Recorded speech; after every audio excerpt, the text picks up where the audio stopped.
Live from the KBJR studio, this is Friday Night Lights with Alexis Bass and Alexis Beckett, only on Northern News Now. Hello and welcome to week one of Friday Night Lights, your home for all of the high school football action from around the Northland.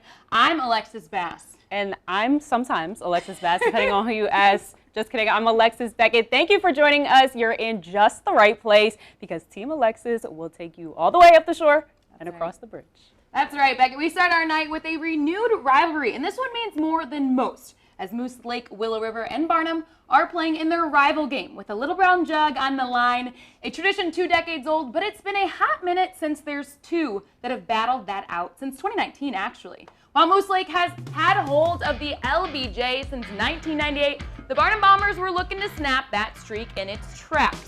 We start late in the second quarter. Barnum quarterback Hayden Charbonneau dodges the sack and goes deep downfield, finding his tight end, Gunnar Wapula, who is stopped right before the goal line. And instead of punching it in, the Bombers go to the air attack again. This time receiver Landon Auditor calls it in and Barnum goes up by 8.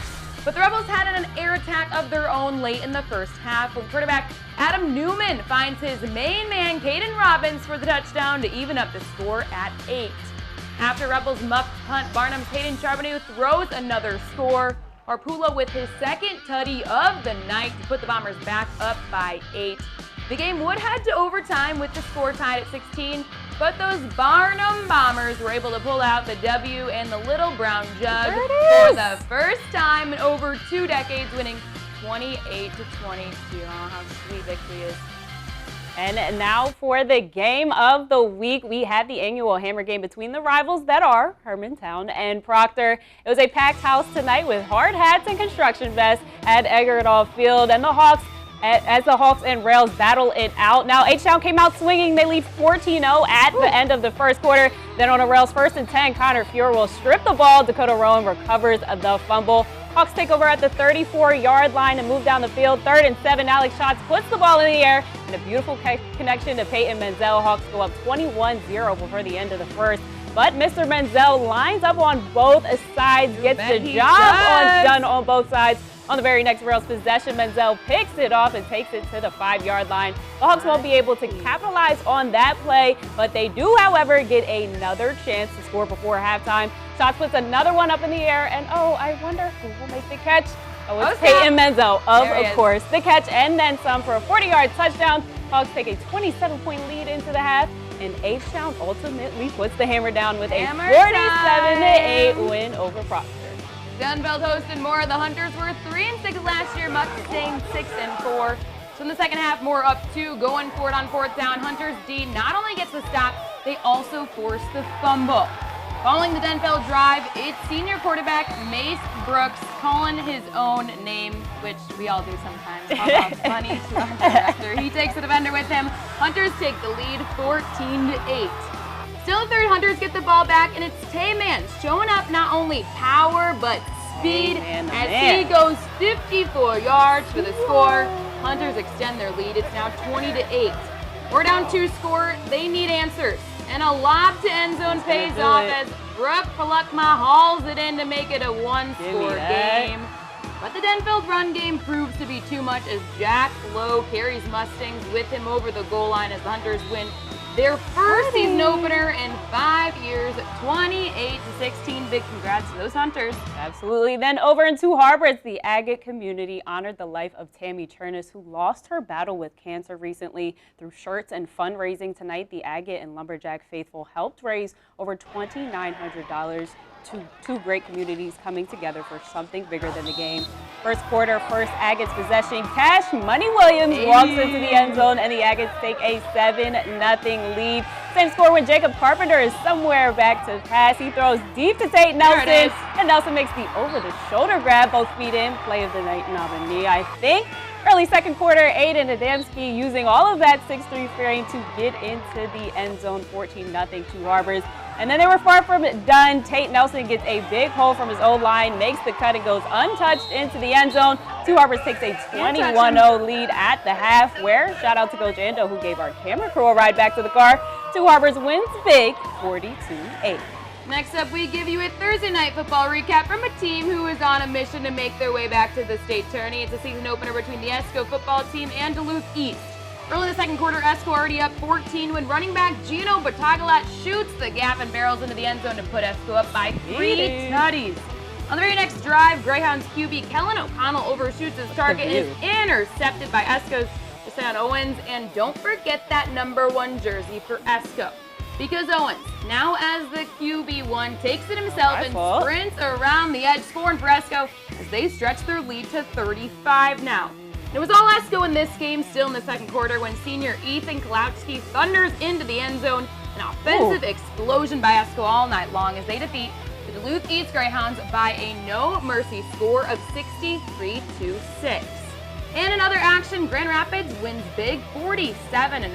Holy cow. While the 9-man ranks defending state champs MIB found victory over Cook County 66-14.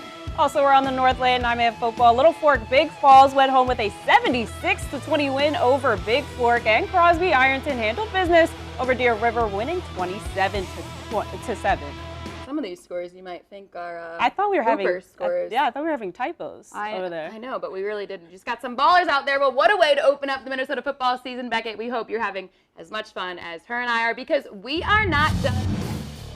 Jack, we jump over the bridge into the WIAA. Plus, the best part of the night, we've got our plays of the night, so stay tuned. This is Friday Night Lights, only on Northern News Now. Welcome back to Friday Night Lights. Thanks for sticking with us. As promised, we take you to Wisconsin, where Jovan Kroll and those Northwestern Tigers kept balling out, seeking their 3rd straight win. Tonight's test welcomed the Spooner Rails, who hope to leave Tiger Stadium with their first win.